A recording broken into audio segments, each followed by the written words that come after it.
My next guest probably needs no introduction, but if he didn't, then what would I be here for? So we're talking to someone who's been in this industry for about 31 years now, editing on some of your favorite characters. In fact, most of your favorite characters, particularly if you are a fan of, say, Batman or I don't know, Static. There's a lot of different characters this man has had his hands on, and a lot of things he's done over the course of these 31 years. But this next project that we're here to talk about is perhaps among the most ambitious. So here to talk to me about the Epiphany Engine is Mr. Joseph Illich. How you doing today, man? Doing good. How are you, Brandon? I'm doing well. I'm doing well, man. It's always great to talk to Milestone alum and really just to have a good time. Well, thank you. Appreciate you having me here. Love the cap. Love the representation. Always good to see that logo. Absolutely, man. Thank you. Thank you. Yeah. And so, again, we're here to talk about Epiphany Engine, and this project is just massive. So, as this goes live, today is Independence Day. This campaign launched on Juneteenth. I think both really fitting holidays sort of earmark what we're talking about here. A collection of independent Black creators bringing their characters to a 192-page graphic novel for the crossover of all crossovers. And we'll talk a bit about the inspirations of that. But then for the campaign to launch on Juneteenth, also such a special day for Black America. This is big. This is really big. And so before we talk about, this sort of representing the future of Blacks in comics, if you will, your career started with another company that was very much forward looking at Milestone. And you've talked about this several times, but I do want to ask you just what was it about Milestone that made you say, no, I can't be on the sidelines for this. I've got to jump in. It was really that I didn't think something like Milestone was possible. So I'm a kid of the 70s. I'm a teenager of the 80s. And so at that time, to be Black and to be a public comic book fan, that really meant you had no social life, right? You were a pariah, you were an outcast. And so I, have been reading comic books since I've been in the second grade. And through those years, I would discover characters like the X-Men and Luke Cage through Power Man and Iron Fist, the Justice League of America, the Legion of Superheroes, Master of Kung Fu. So I grew up on these stories, and I did not realize that there was a place for the confluence of being Black and being a fan, an avid reader of comic books, and a business future. Mm-hmm. I didn't understand that the three of those things could combine into a tangible career. Milestone was the thing that showed me that that was possible. And when I first saw one of their comic books, because I had heard of Milestone through various sources, whether it was through reading some articles about the books going to launch in a few months, or through a friend of mine who started there as an intern, I knew of their existence. But it's one thing to know that something exists and to see tangible proof of it. And seeing the comic books made me understand that that was a real viable path for me. And so that's what made it irresistible. Milestone was a more viable path for me than Marvel or DC Comics in a number of ways, right? And so that's what made it irresistible, that there was nothing out there like it. Yes, there were other Black comic book publishers, and they had the independent comics. Of course, you had Brother Man. You had a publisher called Ania that I believe, launched the same year as Milestone, 1993. Mm-hmm. But the breadth of the Milestone Dakotaverse, coupled with their publishing deal with DC Comics, made them an organization like no other. And the governing body of Milestone was made up of these veterans. I was aware of Dwayne McDuffie's work for years, Dennis Cowan. I first became aware of his work on Power Man and Iron Fist. And then I first became aware of those two getting together as a team in the Deathlock prestige format miniseries, which would then lead to them working together on the Deathlock ongoing series. And Derek T. Dingle came from Black Enterprise magazine. So these were seasoned veterans that came together to do this. And so there was no way that I could know that that was real and have the evidence in my hands and not make a move for that. Yeah. Yeah, no, for sure. It's funny because I'm born in 91 and I only vaguely knew that comics even existed. I'm from North Carolina. I would see comics when I went to New York for the summers with my grandmother. But for whatever reason, I just thought that just exists there. But I grew up on animation. So Batman, the X-Men, Spider-Man, and then a bit later, Static Shock. And that was the first time I'd seen a hero that looked like me in any meaningful way. Right. And so I loved that show and still didn't know that it was based on a comic book. Maybe I wasn't reading the credits quickly enough. Right. So it's not until 4 or 5 years ago that I discovered the whole Dakota universe in comics. And what's funny is they had rumored the Static movie. And so prices on a Static #1 just shot up for that time period. I think it was like $80 to $100 to get a copy. And I was for the whole collection. You would go on eBay and people would be selling the entire first run of Static for like $3,000. Yes. Yes. It was insane. And so I ended up grabbing all these other Milestone books first. So the first Milestone book I actually read was Icon. And when I read Icon issue 1, that hooked me. I was like, it's the themes, like I bet this wouldn't happen to Superman, Icon being surprised that he's being profiled, like all of it. I was like, yo, I've never seen anything like this. Like, this is amazing. And then it continues into issue 2. And my understanding is that issue 2 is what got you to say, oh no, I gotta be part of this. 100%. Icon #2 changed the direction of my life. Man. There was no exaggeration to that point. Wow.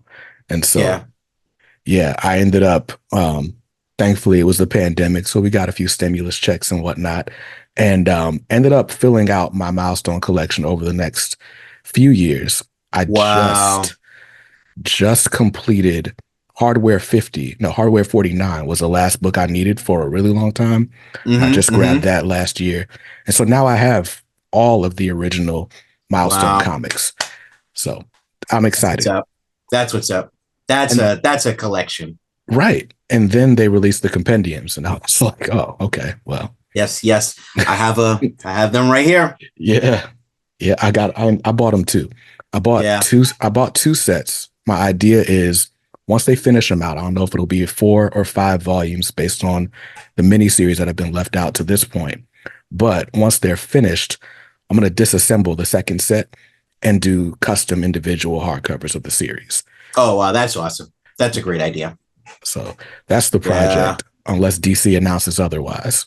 But no, I think that's a good project you got going. And by my count, I think if they do a 4th compendium, that will collect all of the Milestone books. And to your point, that will take into consideration miniseries that we haven't seen yet. A notable one is the Y Son miniseries by Ho-Che Anderson. Right. So, yeah, I'm hoping all that gets collected. But if not, it's already collected in my house. So it works for me. That's what's up. But anyway, you spent obviously formative years at Milestone, and it prepared you for everything that was coming next. And with that, I kind of do want to just jump right in to Epiphany Engine.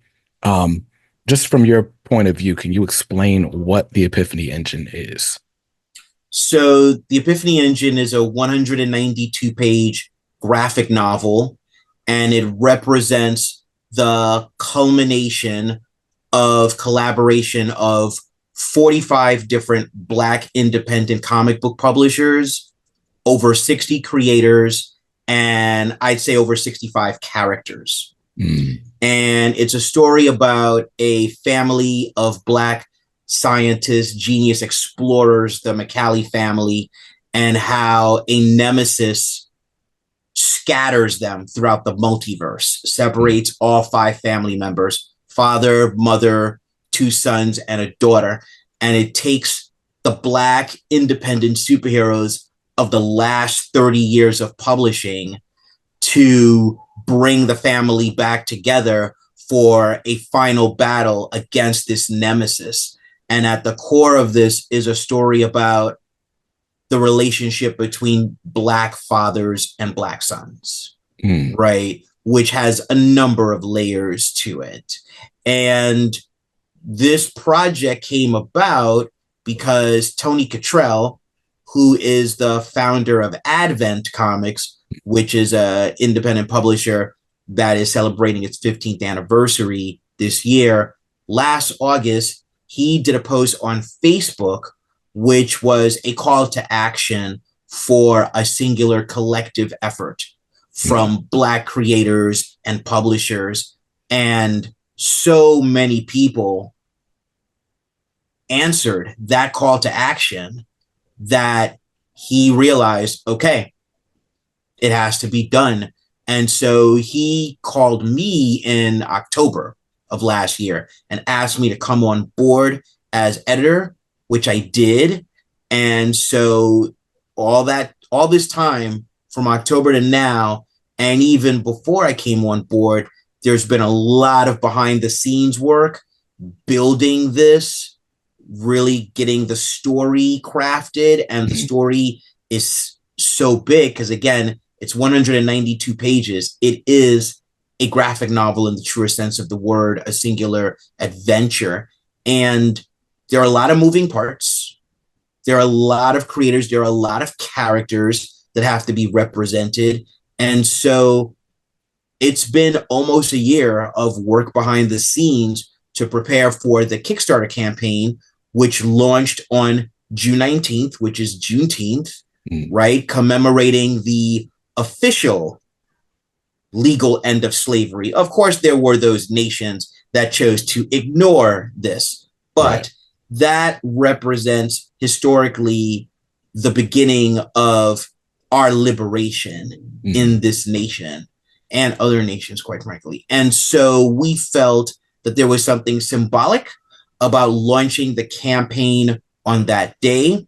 And so far, we've been going at a really good pace, and we've had people from within the Black community, people outside of the Black community, but part of the larger comic book industry community supporting this, really increasing awareness of it.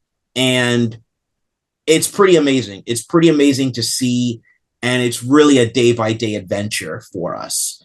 And so that is the story of how this came to be and how this book is going to represent a level of collaboration in the Black indie comics community that has not been seen. There have been a few other crossovers, but not one of this scale. This will be the highest scale one.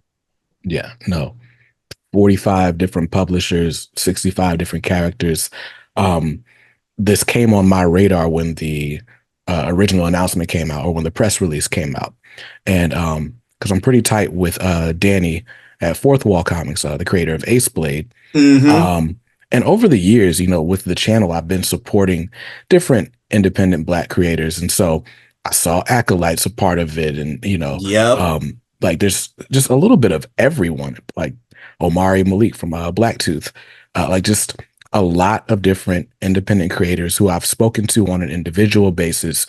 And, you know, I was just at Heroes Con last weekend and we're all having a powwow, right? Like I saw Javon, who did a lot of character designs, Greg, who had done some initial story work, Omari was there, Ray Height. So like we're all here and we're talking about this project and just sort of the scale of things. But that was the first time I had seen so many of these people interacting or necessarily like associated with each other. And I can immediately understand, right, like why you were brought in to sort of help facilitate this big ball of creativity that's here, right? You're no stranger to one sort of shepherding new universes in. You've been doing that since you left Milestone. You're no stranger to crossover or big multi-part events or stories, right? Like for those who don't know, you edited No Man's Land, which is widely considered the greatest Batman crossover that has been, at least Batman family related. And so you've done a lot over the years to sort of strengthen these chops. But I'm curious to know, with all of these different publishers, all these different characters, and no sort of Bible to refer to, no sense of the backstory of everyone, how do you go about editing a book like this? So, you know, it's an excellent question because I remember when I was executive editor of Heavy Metal magazine for 3 years, and Heavy Metal is an anthology. Mm-hmm. And a lot of people will see it and think, well, this person's just editing one book. Mm-hmm. But editing an issue of Heavy Metal is like editing 10 different books because there are 10 different stories, each with their creative teams and all that entails. And you have to monitor all of those different things, which you're editing to different levels of depth, right? Mm-hmm. And so with something like Epiphany Engine, the way the story is structured is there's a main chapter that introduces the McCallie family and their first battle with their nemesis, who's called Absalom. And their scattering throughout the multiverse fractures the story into character-centric chapters as each of them go through these personal and horrifying trials and meet up with different Black heroes from throughout the multiverse of Black heroes. And then they're brought together at the end to a showdown chapter. So it has a structure where it's one thing that fractures and cascades and then realigns and reintegrates. And so there's a lot of moving parts insofar as all the different creators who have been kind enough and really just forward thinking enough to have their characters included in this. It's a matter of make sure those characters look the way they're supposed to look from every angle. One of the things that was done even before I came on board is a PDF was created in which different creators gave us a file on their character and some visuals. So we actually have a behind the scenes PDF that is basically the official handbook of the Black superhero indie multiverse, right? Yeah. With like files, turnarounds, visuals on all these different characters, whether it's Mega Woman or whether it's Aceblade or Midnight Tiger, right? It's like we have visuals on all these characters. So there's that. There's, you know, really developing the overall superstructure of the story. There's figuring out what creators are the best creators to work on this. So this is the kind of story that we want to be timeless. It's going to be a story that has universal appeal. It is created for Black creators by Black creators, and it's a universal story, the same way that the Black Panther film is a story that was forged by Black writers and a Black director, Black actors, Black costume designers, right? Yeah. There was so much of a collection of us in the creation of that film, but Black Panther is a film with a universal story. So that is how we see Epiphany Engine as a story about the strength of the family unit and how the family unit can endure many different trials to come together stronger in the aftermath of it.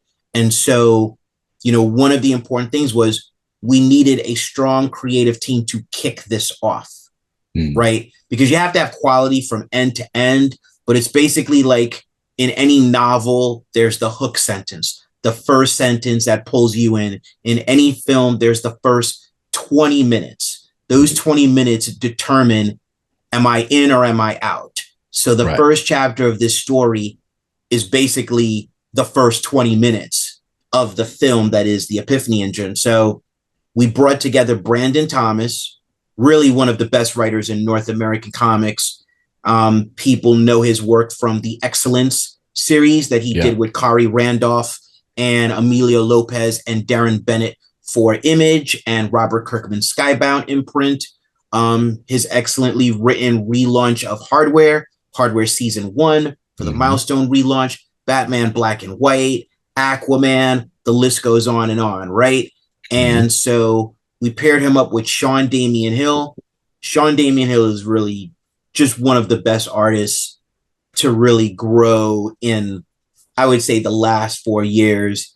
He really rocked this Deathlock story for Marvel's Voices. He's just been announced as the artist of a new series spinning out of the Marvel Blood Hunt summer event. And so bringing those two together, that's the kind of quality that was required. And one thing that's really important is that there's quality throughout this story, and that the different chapters really speak to different genres, whether it's horror or fantasy or science fiction. And so it's picking the right writer and artist team to really lean into that genre and that character. And I'm just really thrilled to be a part of the behind the scenes team and to work with these different creators and see this book come together.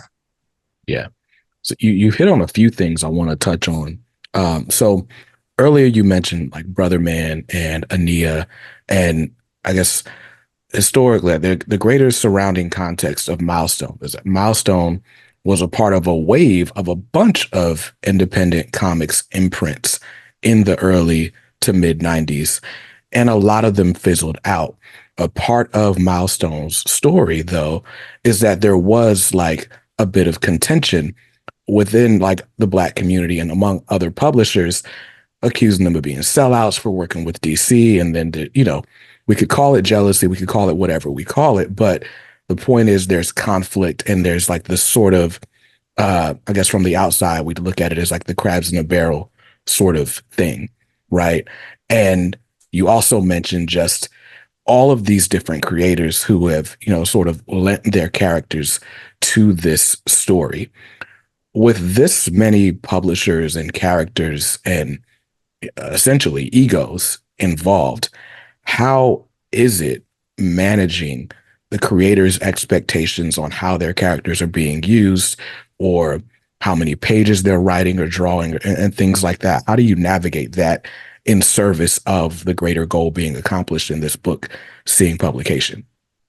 So in terms of character representation, each of these publishers, each of these creators, lent a character or two characters to the graphic novel. So the responsibility is making sure that visually they're represented correctly, and that whatever writer has them in one of their chapters, that it aligns with how the character is represented in their own comic book, in their own publishing universe. And it's interesting when you talk about managing egos and you talk about the past and the type of contention and the type of accusations that were thrown at Milestone. So we had to do the job 5 days a week. We had to go into the office and do the job.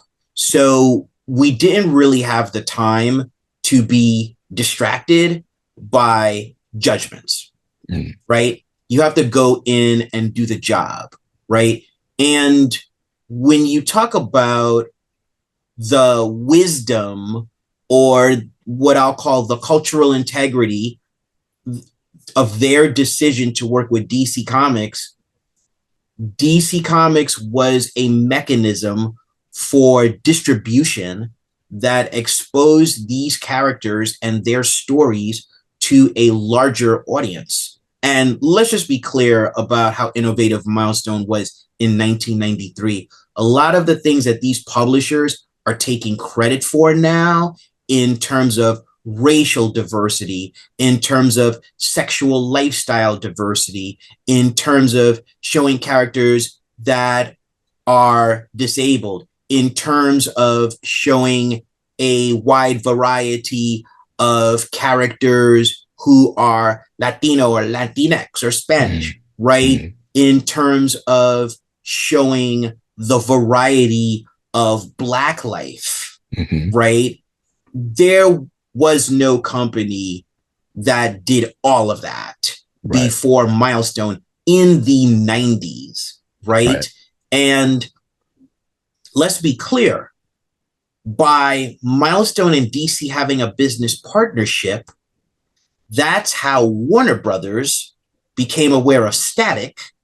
And that's how you get the Static Shock cartoon, which is basically a pebble in the pond. The ripple effects will go on and on for decades and decades, and you and I will be long and dead, and the ripple effects will still go on, because Static Shock, the first cartoon superhero, young Black male lead, that he is the titular character of the story, right?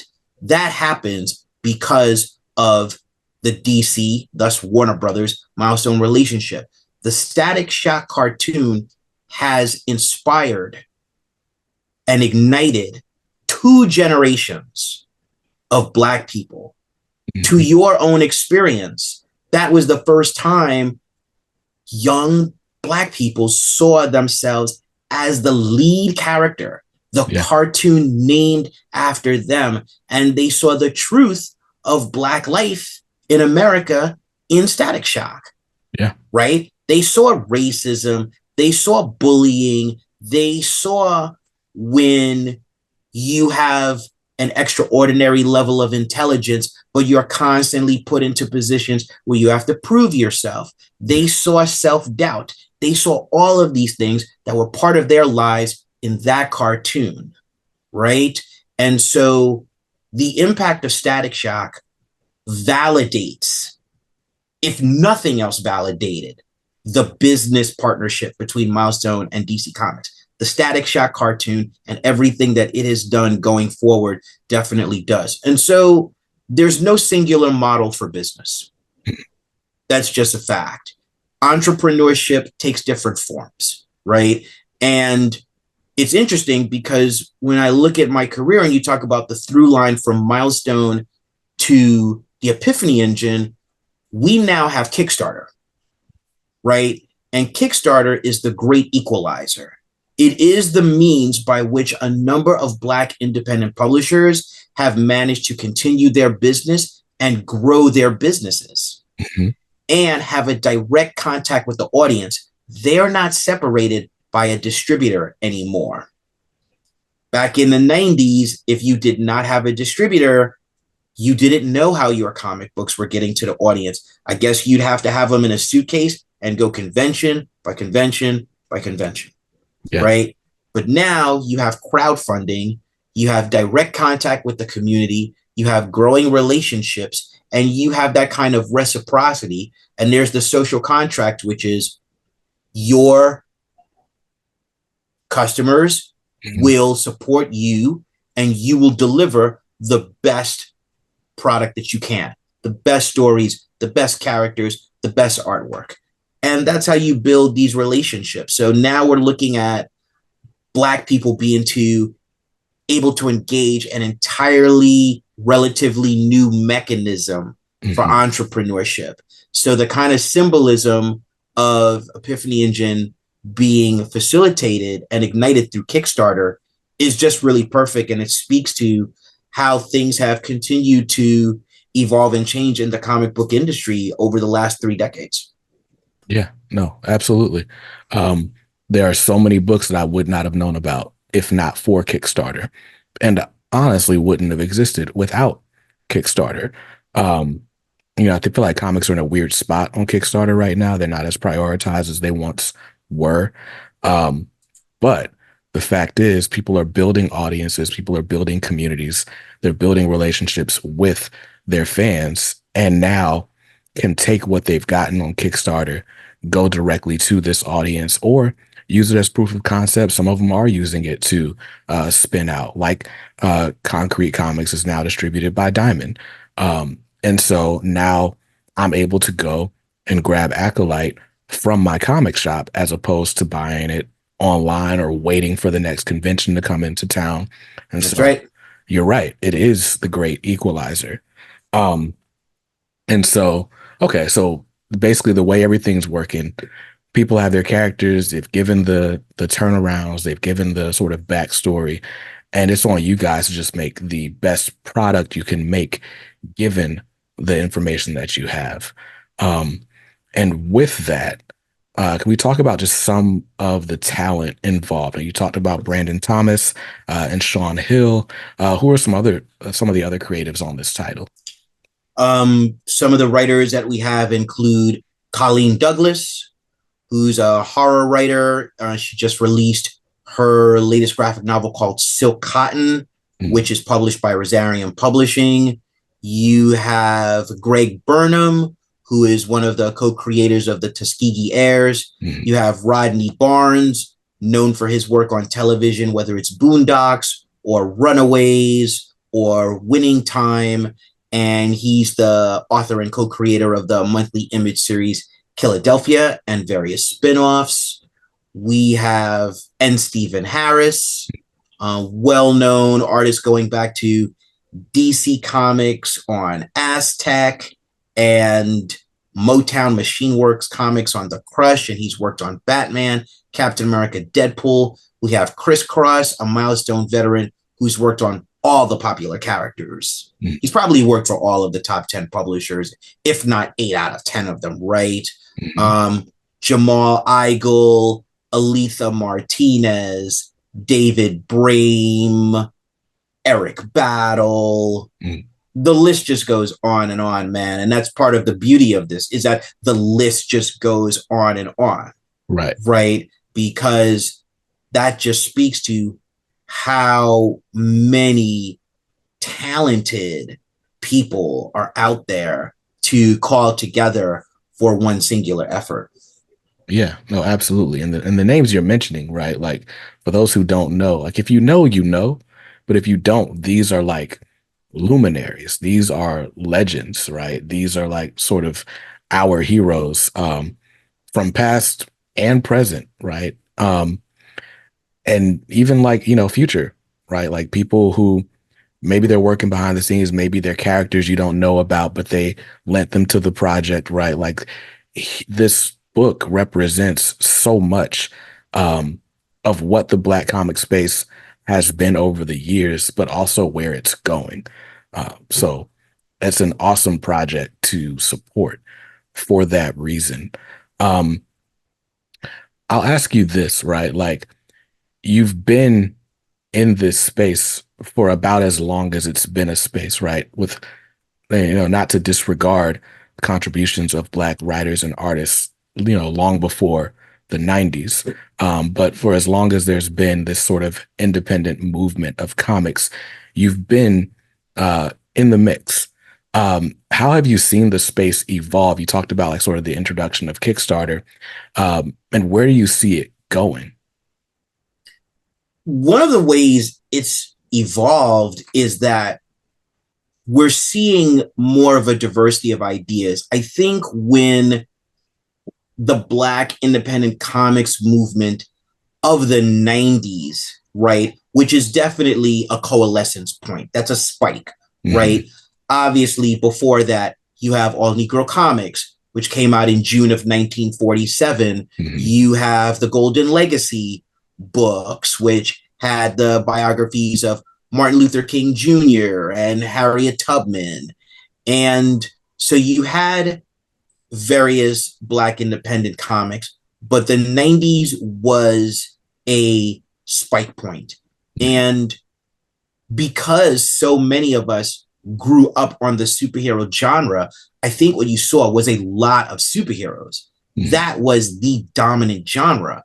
You look at the movement now, and it's going across all the genres. Yeah. Right? You're talking horror, fantasy, science fiction, romance, slice of life, and oh yes, superheroes.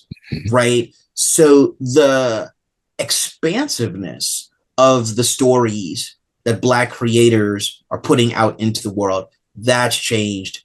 Another thing that's changed is, again, because you have crowdfunding, you're not dependent upon the mechanisms of the direct market that involves a distributor and involves retailers, right?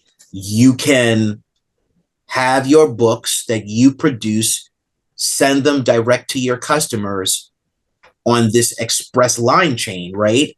And also, to your point, though, publishers that have started on Kickstarter have gone on to now have their books distributed by Diamond, right? Because basically you had this shift where Diamond was no longer a monopoly. Other distributors came up. Various high-level publishers left Diamond, and so it left this space. And nature abhors a vacuum, right? So what was part of occupying this space? All these Black publishers who had been putting in the work for years were right there with their bodies of work. And so there was a mutually beneficial opportunity there, right? But it doesn't happen if you are not putting in the work. Right? And so those are two ways in which the industry has changed. Another way in which it's changed is it was a male-dominated industry, right? Now you look, and there are statistics that will say 52% of the readership is women, the readership of comics. And that's just direct market comics. That doesn't even get into the trade book market of graphic novels, right? And you're seeing more women behind the scenes in business than ever before. So you're seeing something closer to gender parity, although clearly there's a lot more work to do, but certainly closer than it was in the last decade of the 20th century, right? Major strides in that regard. So those are some of the most significant changes that I've seen in this journey of mine throughout the industry over the last 31 years. And it's great. It's great that the things that the world that we wanted, that we fought for, that we sometimes lost the battle for, the war ultimately has been won in a variety of ways. And so to be able to be here and see this growth and see the manifestation of things that we only imagined that we hope would come to pass is pretty fulfilling. I'm thrilled that I am here to see it and be a part of it. Yeah, no, absolutely. I think Paul called this period a new Black renaissance, and I would agree. Paul of Black Comic Lords, for those listening. 100%. Yeah, it's been awesome to watch, right? But also, right, the best indicator of a future behavior is past actions, right? And you've been around long enough. You were there in the last days of Milestone. You mentioned heavy metal. They've recently had their own troubles. I'm curious to know what you're seeing or have seen as maybe pitfalls that this new sort of crop of talent should be looking to avoid if we're going to continue this longer. Well, let's talk about your mention of the crabs in the barrel scenario and what we'll call, and this term has obviously been used before, but the haterade that was basically thrown at Milestone back in the day. So those things have to come to an end, right? That kind of stuff is petty, right? And so one of the great things about the Epiphany Engine is the title is not just a fictional title. It's a metafictional title. The engine is the truth that is powered by all these creators that we can collaborate and make amazing things, right? That enough of us can do it without the infighting, without the ego competition, that we can come together towards a singular goal and that everyone can have their place in it, right? What's also important for creators to look out for is their rights. All creators really need to have some kind of legal representation. Do not sign a contract and think that you understand that contract. You need to have someone looking out for you. As creators evolve in their careers, they have to know what their monetary value is as a creator. And they have to look out for what they're getting paid or what they're not getting paid. And they have to understand that if they're independent creators, if they're freelancers and they're running their own careers, they're a business.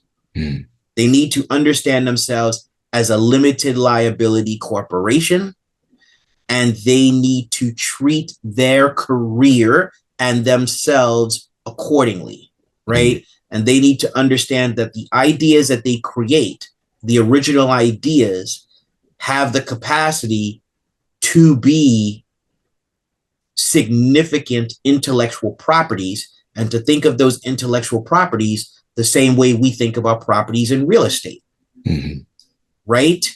It's an investment in a piece of what we'll call idea landscape, and you nurture it and you improve it and its value appreciates, but you don't just abandon it. You don't neglect it. It's something that you believe in. If it grows to a certain point, you can pass it along to your children.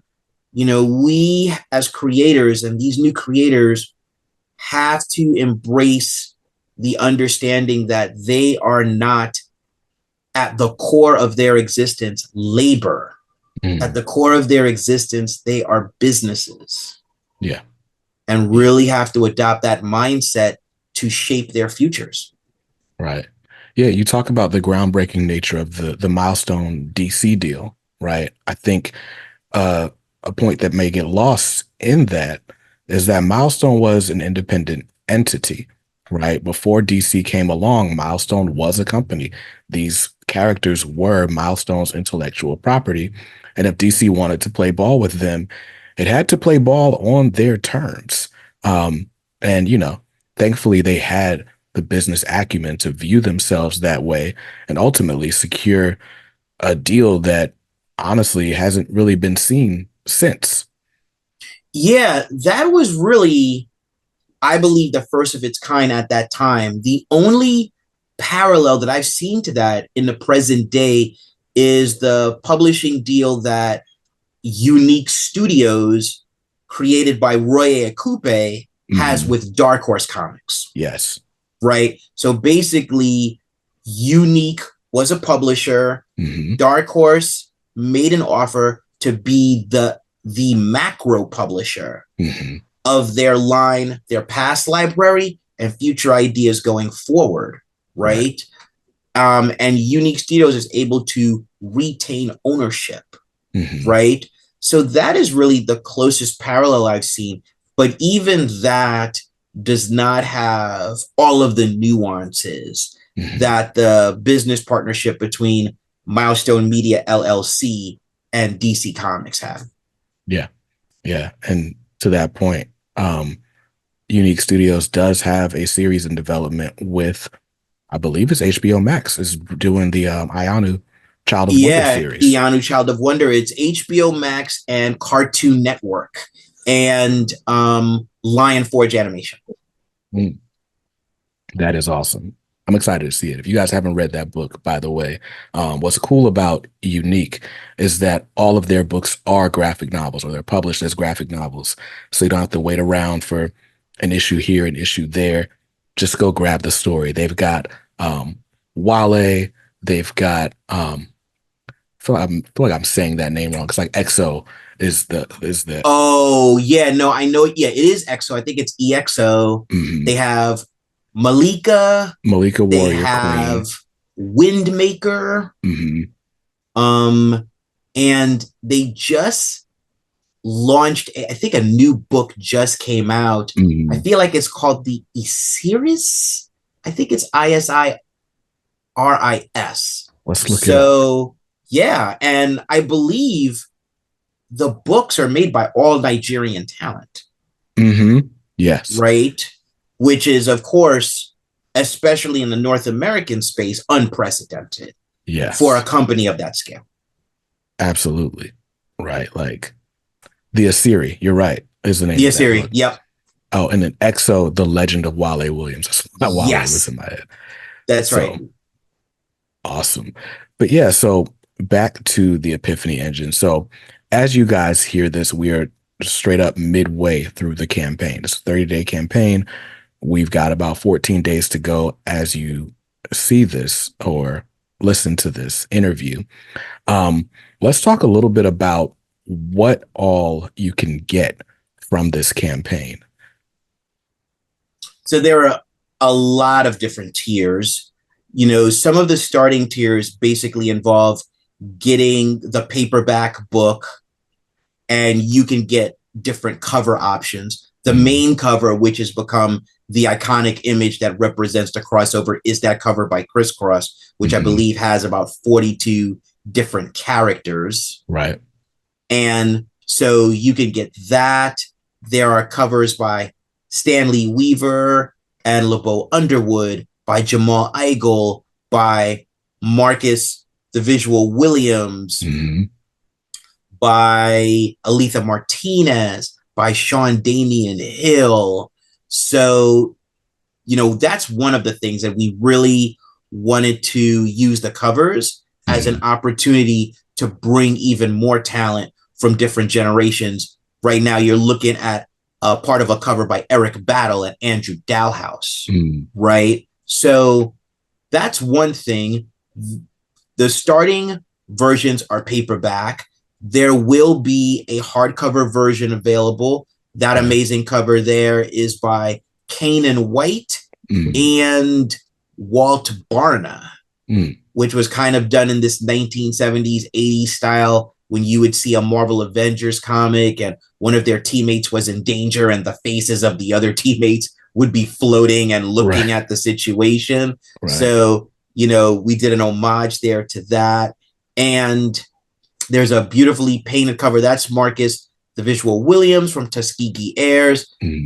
There's this really beautiful cover by Chris Mosby, which is a painted cover, which has Jackie McCallie, the mother, and she's running toward the camera, and she has this light sword. That's Wow. just a beautiful cover. And so there will be paperback editions, hardcover editions. There will be prints. There will be packages which combine books and prints. Mm. We're going to be dealing with a lot of stretch goals, which you'll be seeing. These stretch goals will access other covers.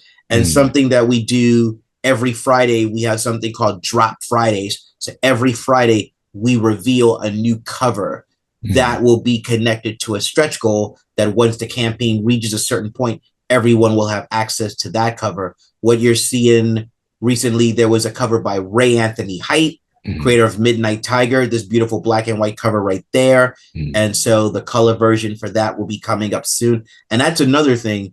This campaign is happening and we're continuing to produce the book. Mm. So both those efforts are happening in tandem, right? The Yeah. book continues to be produced. Tony Cottrell and Advent Comics invested to get the book started before the campaign, and it will be produced through most of this year.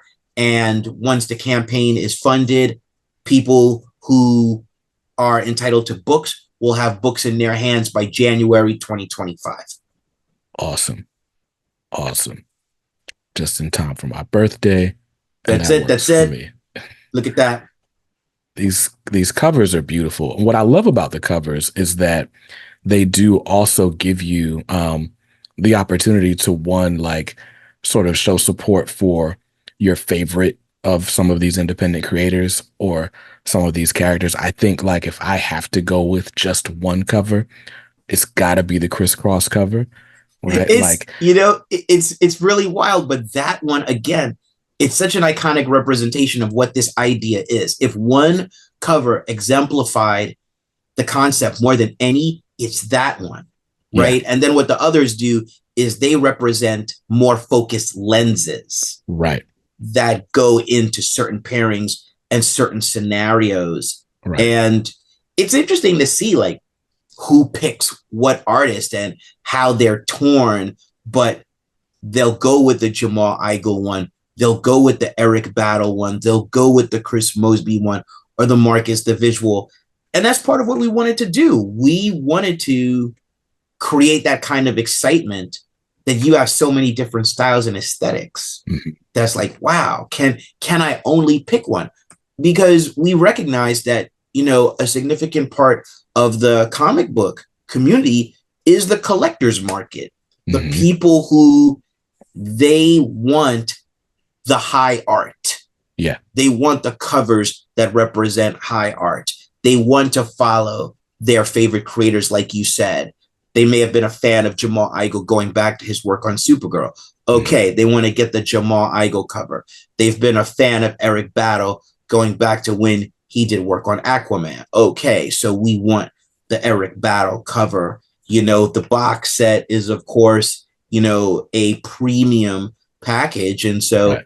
that's another thing. We have these things at different levels, and people have different tastes, they have different resources. So we wanted there to be something for everyone. And the higher up you go in terms of your contribution, then you have access to more high grade packages. Yeah, I wanted to show off this for the audio listeners. I'm looking at the Epiphany Engine box set, and what you get in this box set is the hardcover edition of Epiphany Engine, a t-shirt, a coffee mug, and all of those softcover variants. So for those of you who are having a hard time choosing, you don't necessarily have to choose. Yeah, I mean, if you want to make the deep investment, and some people like that, they want all the covers, they want the full expansive experience, because they understand that not only does that give them access to all of the art, but this is a moment in history. This book is going to be historic, the same way how the Milestone compendiums are sitting on my bookshelf behind me, or Excellence is. Mhm. 30 years from now, we want Epiphany Engine to be sitting on people's bookshelves as this point in time of unparalleled collective Black entrepreneurship and action in the comic book industry, right? And in entertainment at large in a number of ways.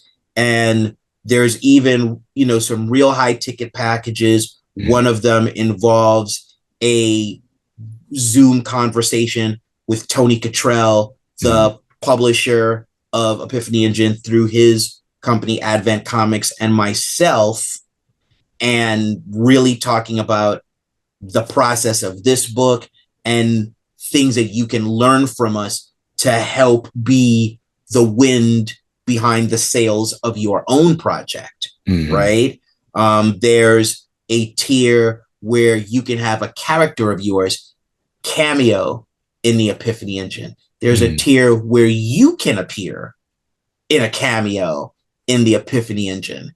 And so we wanted to do all these different fun things, right? Like this is an experience. This is not just us asking people for money. We're inviting people for the ride of a lifetime. If you're a comic book fan, or you're a fan of high adventure stories, right? And so each of these packages represents a piece of the collective experience of that. Yeah. Yeah. I love that all of these tiers, or most of them, are named after songs. Yeah. Oh yeah. Listen, that's the genius of Tony Cottrell. And listen, we're talking the 90s, right? The Yeah. 90s when I was at Milestone, and, you know, the groups that I grew up listening to, it was Mobb Deep and Tribe Called Quest. It was Public Enemy. It was Boogie Down Productions, basically ruled hip hop for a while. And so it's wild. These are the things I'm listening to when I'm writing, when I'm editing. You know, I'm really doing the deep dive into, you know, some of the seminal things, or even going back further. If you want to talk about R&B and you want to talk about Parliament, you know, one thing about Milestone is Dwayne McDuffie, who was a co-founder and editor-in-chief, he really brought in a lot of music references to those early Milestone comics, like Parliament, George Clinton. Yeah, there's the Maggot Bootsy Brain Collins, cover. All over it. Oh yeah, listen. Now, how are we gonna do an event like this and not do an homage to Jim Lee's X-Men #1 cover, right? So what Michael Watson has done with that, again, that is acknowledging something that is this fixed point in time in the history of comics, but doing it with our spin. Yeah. Right? Yeah. In a way that no other community can do it. Right. Right. Now, something that you touched on earlier that I want to talk about, right, is this the sort of how Black stories are universal stories. I feel like the issue with some of how we market things or how things are received by the market is like, for some, the Blackness is like too much of a barrier to get behind, right? Like if it's like too Black, then it feels exclusionary to someone who's maybe not of the culture, maybe didn't grow up around Black people. How do you balance the fact that this is for us, by us, for the world, with the fact that it's for everyone? Right. You know, what it comes down to is stories with universal themes, right? It's interesting what you say about how what we'll call the density of cultural representation in works is seen as an exclusionary barrier by some. I would say that has not necessarily been the case in the history of entertainment, right? What's interesting is that there was a time when people from different backgrounds did not get to tell their stories. Yeah. So people from diverse backgrounds had their cultures, but their cultures were communicated through the prism of white perspective. Now they are represented through the prism of the perspective of ethnic origin, right? And so what you're seeing is richness. What you're seeing is nuance. What you're seeing is a truth, right? And I really don't buy that the stories exclude people. It's the willingness of the individual to want to explore different things. Because if all you explore are the same things, that's no experience as a reader. That's no experience as a viewer of films. The fun is in stepping outside of your comfort zone, discovering new things. The fun is in meeting the people behind them and finding that you have a lot of similar interests. You know, let's look at something like X-Men 97. One of the reasons why X-Men 97 exploded is because so many people from different backgrounds were highly influenced, highly impacted by the original X-Men cartoon, which was the first time they saw themselves or saw these honest subjects being tackled, right? And I believe the showrunner was Black. The showrunner of X-Men 97, right? Bo DeMaio, right? Yep. That's a Black man. That's a queer man.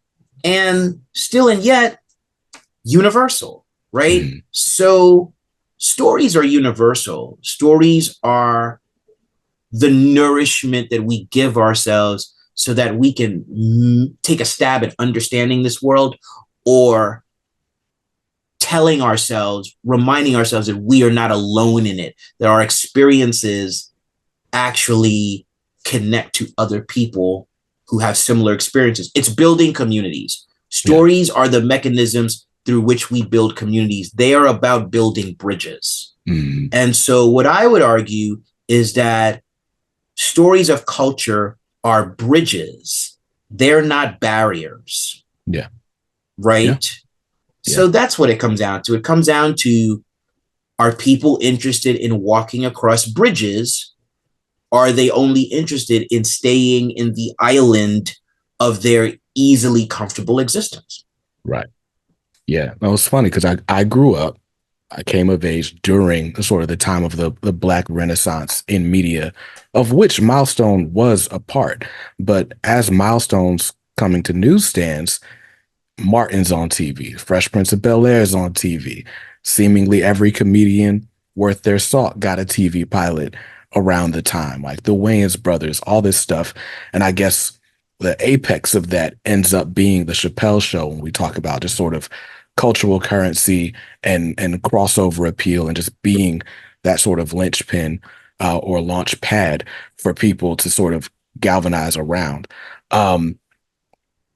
We're talking about universal themes. So I feel like at the front of each of those things, because it's media, we can argue that there's a charismatic person, right? Whether it's Martin, Dave Chappelle, Will Smith, whomever, right? And here we're talking about sort of, it's a fresh crop of characters at the center of the story.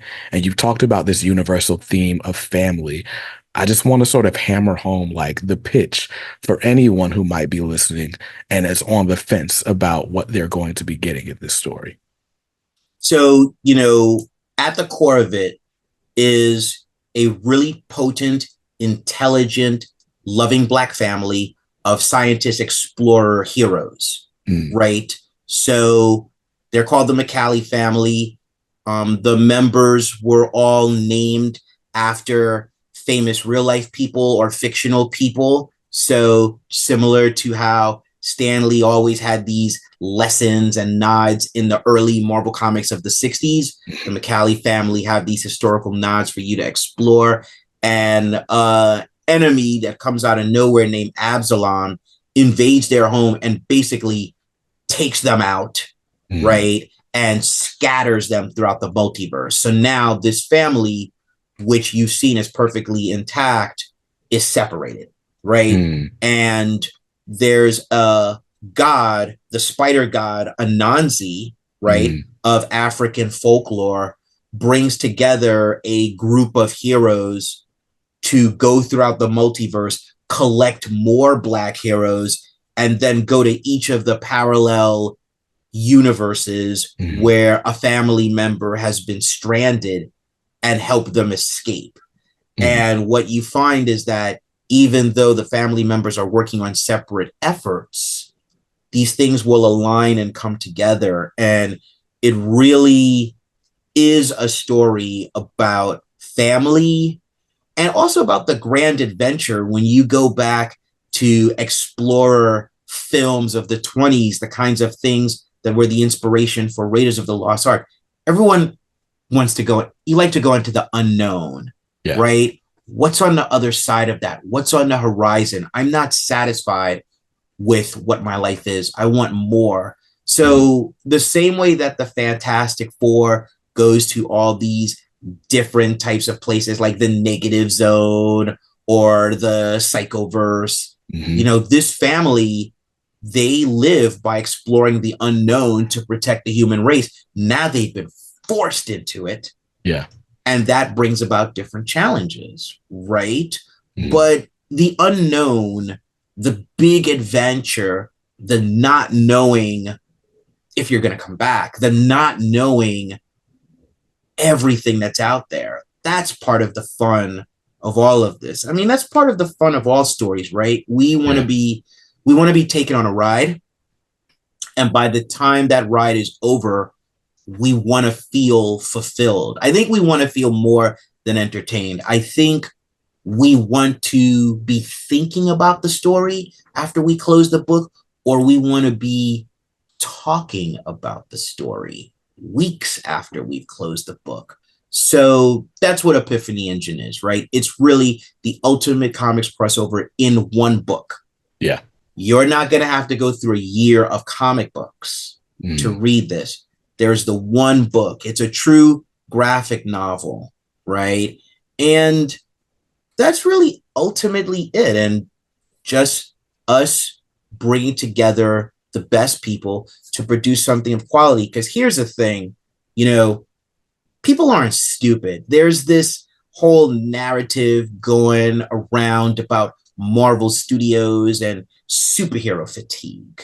And that gets mentioned a lot, superhero fatigue, superhero fatigue. That's actually ridiculous. There's no such thing as a genre fatigue. There's only a fatigue of an absence of quality. Yeah. People are tired of absence of quality. If you give people quality every week, I don't care what genre it is, they're going to want more. Yeah. Right? So this is the promise of top level quality representing the best of what the Black independent comics scene and the mainstream scene, when working together, have to offer in one book. Yeah. Yeah. No, that's dope. When you were just talking about like sort of the central themes, what came to mind for me is like Fantastic Four, like Flash Gordon, like all of that. But then with a Black family at the center, with all of these characters, again, just it's really hard to express the breadth of this project. Like just how many publishers, how many characters. When I tell you this really is representative of all of the online Black comic space that I've been a part of for the last 5 years, like everyone I can think of is represented here. So it's definitely a hallmark moment that I don't want to miss out on, and you definitely shouldn't either. I think I'm backing at the hardcover level. That's understandable. I mean, listen, hardcover books, you know, they have a special kind of prestige. You know, when you put them on your bookshelf, they can take more punishment, of course. But you know, at every level, there's value for people, and that's something that we wanted to make sure about. And you know, again, when it comes to the story, you know, this is a story with heart. Yeah, I think that's the most important thing, right? It's like this is a story with heart, with a humanity, and I'm really honored to be a part of it and working with Tony Cottrell, the publisher, and the other editors, Marcus H. Roberts and Brian Hawkins, and working with all the different creators, Jibba Malai Anderson, himself, a founder. His company has been around for 25 years, right? He's most known for his comic book, The Horseman, right? And he's the person that you've seen that has been responsible for a lot of the graphics of this campaign. So really have to give it up to Jibba Malai Anderson. He's really been just like a great person to work with and a great ally. Awesome. So the Epiphany Engine is live on Kickstarter right now. Like I said, when this goes live, you guys have about 14 days to get your stuff together and back this book. It's live. You need to support it. You want this in your collection. Like you don't want to miss out on this.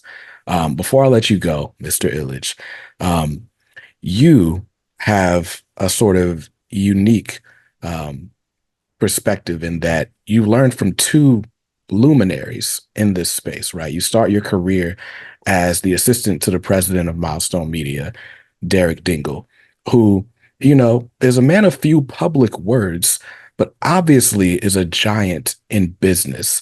And by the time you end your time at Milestone, or Milestone's time ends it for you, you're an editor at Milestone Comics, and you're working closely with editor-in-chief Dwayne McDuffie.